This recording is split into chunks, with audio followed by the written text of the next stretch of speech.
DKL, les conseils de Patrick Grimm, comportementaliste animalier et éducateur canin. Patrick, cette semaine, on parle de l'éducation du chiot. Quand on vient de l'adopter, la première chose à faire, c'est d'éduquer son chien. C'est extrêmement important.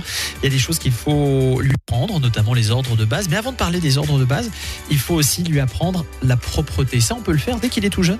Il y a différentes étapes et surtout, il y a des gens qui ne font peut-être pas tout à fait au départ ce qu'il faudrait faire. Savoir que quand le chiot arrive chez vous, premièrement, il est déraciné.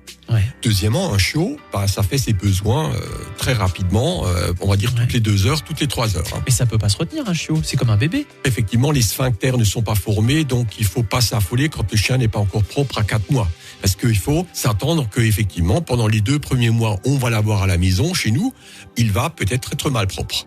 Alors, la meilleure des choses à faire quand on a un chiot chez soi, c'est déjà de passer les premières nuits avec lui, et non pas de l'isoler. Parce que l'isoler, ça va entraîner premièrement le chien qui se retrouve tout seul alors qu'avant il vivait avec des congénères. Il va peut-être hurler toute la nuit, vous allez pas dormir. Donc c'est déjà la première des choses. Alors ça peut tenir 1 nuit, 2 nuits. Si au bout de la 2e nuit vous ne supportez plus, il faut passer à autre chose. Mais moi je considère que dès que le chien arrive chez moi, je vais pas forcément le prendre dans ma chambre à coucher, mais moi je vais dormir là où dort le chien.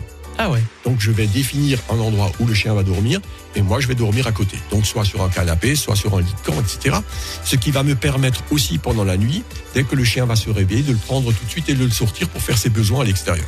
Là, on gagne beaucoup de temps au niveau de l'éducation parce que dès que le chien se réveille, à condition que nous on soit réveillés aussi à ce moment-là, on le prend et puis on le sort. Et comme ça, le chien va apprendre très rapidement à aller vers la porte et à demander à sortir. Si on le fait pas, si on passe toute la nuit dans notre lit, dans notre chambre à coucher, on ne verra pas que le chien va se lever. Forcément, le matin, il y aura sur le sol ce qui est normal. Et surtout, il faut jamais punir un chien qui vient de faire, qui a fait pendant la nuit, parce que lui il ne comprend pas, il ne fait pas le lien entre ce qu'il a fait et ce que vous aimeriez qu'il ne fasse pas. Ouais, bien sûr. Le problème se pose pour les gens qui vivent en appartement. Parce que les gens qui sont au 3e étage, là, ils n'ont pas le temps. Donc, il faut qu'ils trouvent, par exemple, une solution sur le balcon, installer, pourquoi pas, une litière à chat. Le chien se réveille la nuit, je le prends et je le pose sur la litière. Donc, je lui apprends à faire sur une litière. Étant donné que j'ai pas le temps de descendre 3 étages, même avec l'ascenseur, le chien, il l'aura fait avant. Oui. Tout dépend, une fois de plus, là où on habite. C'est pour ça que la maison individuelle est naturellement l'idéal. Ouais. Merci Patrick. Demain, on parle des ordres de base à apprendre aux chiens. DKL.